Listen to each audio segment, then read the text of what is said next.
আসসালামু আলাইকুম ওয়া রাহমাতুল্লাহি ওয়া বারাকাতুহু। আল্লাহ তাআলার অশেষ রহমতে আপনারা ভালো আছেন, সুস্থ আছেন আলহামদুলিল্লাহ। আগামী 15 ফেব্রুয়ারি শবে বরাত। এই শবে বরাতে রাতে আপনারা অবশ্যই কষ্ট করে একটি আমল করবেন, পাশাপাশি বৃহস্পতিবার দিন ও রাত কম করে হলেও একটি ছোট্ট দোয়ার আমল করবেন।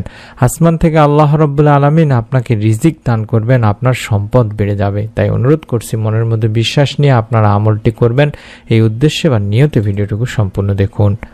হিজরি সনের অষ্টম মাস শাবান। ইসলামে এই মাসের ফজিলত ও মর্যাদা অনেক। মহানবী সাল্লাল্লাহু আলাইহি ওয়াসাল্লাম রজব মাস থেকে রমজানের প্রস্তুতি শুরু করতেন। শাবান মাসে বেশি বেশি রোজা রেখে রমজানের জন্য মানসিকভাবে তৈরি হতেন।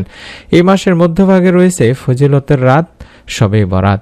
শাবান মাসের 14 তারিখ দিবাগত রাতকে ইসলামের পরিভাষায় লাইলাতুন নিসফি মিন শাবান বা শবে বরাত বলা হয়। এই রাতে বান্দার গুনাহ মাফ করা হয়, অভাবীকে রিজিক দান করা হয়, বিপদগ্রস্তকে বিপদ থেকে মুক্তি দেওয়া হয় ও এই রাত জাহান্নাম থেকে মুক্তির রাত। হাদিস শরীফে এমনই বলা হয়েছে। আল্লাহ রাসূল সাল্লাল্লাহু আলাইহি সাল্লাম বলেন, যখন শাবান মাসের 15 তারিখে রাত আসবে তখন তোমরা রাতে নামাজ আদায় করো, দিনে রোজা রাখো। নিশ্চয়ই আল্লাহ এই রাতে সূর্য ডোবার সঙ্গে সঙ্গে পৃথিবীর আসমানে এসে বলেন, আমার কাছে কোনো গুনাহ ক্ষমা প্রার্থী আছে কি? আমি তাকে ক্ষমা করে দেব। কোনো রিজিক প্রার্থী আছে কি? আমি তাকে রিজিক দেব। কোনো বিপদগ্রস্ত মুক্তি পেতে চায় কি? আমি তাকে মুক্তি দেব। আছে কি এমন, আছে কি তেমন, এমন বলতে থাকেন ফজর পর্যন্ত। ইবনে মাজার একটি হাদিস। আল্লাহ রাসূল সাল্লাল্লাহু আলাইহি ওয়াসাল্লাম তাই শাবান মাসে বেশি বেশি নফল রোজাও রাখতেন। অন্য কোনো মাসে এত বেশি নফল রোজা তিনি রাখতেন না।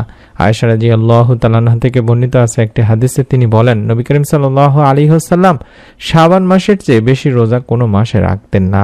তিনি পুরো শাবান মাসের রোজা রাখতেন এবং বলতেন, তোমাদের মধ্যে যতটুকু সামর্থ্য আছে ততটুকু নফল আমল করো, কারণ তোমরা আমল করতে করতে পরিশ্রান্ত হয়ে না পড়া পর্যন্ত মহান রব আল্লাহ তাআলা নেকি দেওয়া বন্ধ করেন না।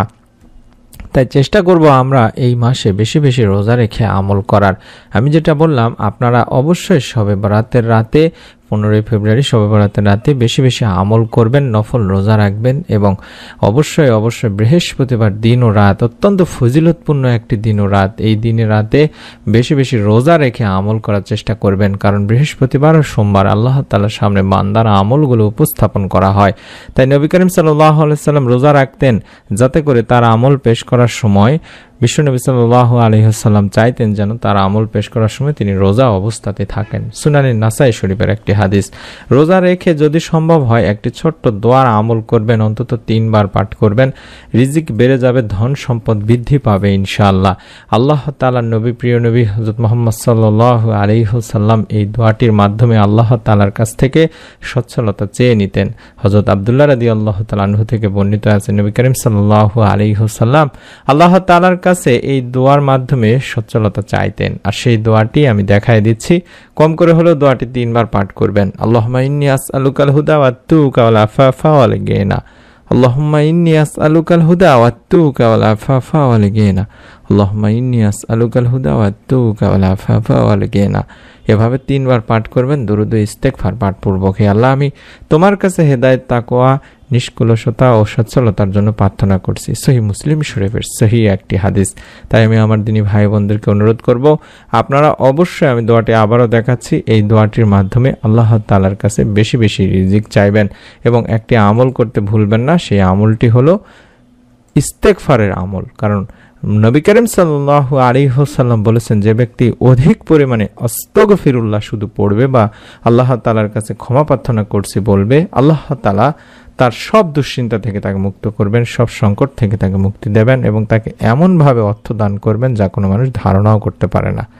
তাই আমাদের বিশ্বাস রাখতে হবে যে আমাদের রিজিকের ব্যবস্থা মহান আল্লাহই করবেন। তাই যেই রিজিক অন্বেষণের সঙ্গে সঙ্গে আল্লাহ তাআলার কাছে বেশি বেশি করে রিজিক চেয়ে নিতে হবে, রিজিকের জন্য প্রার্থনা করে যেতে হবে। তিনি যেন আমাদের সবাইকে উত্তম রিজিক দান করেন। আমিন।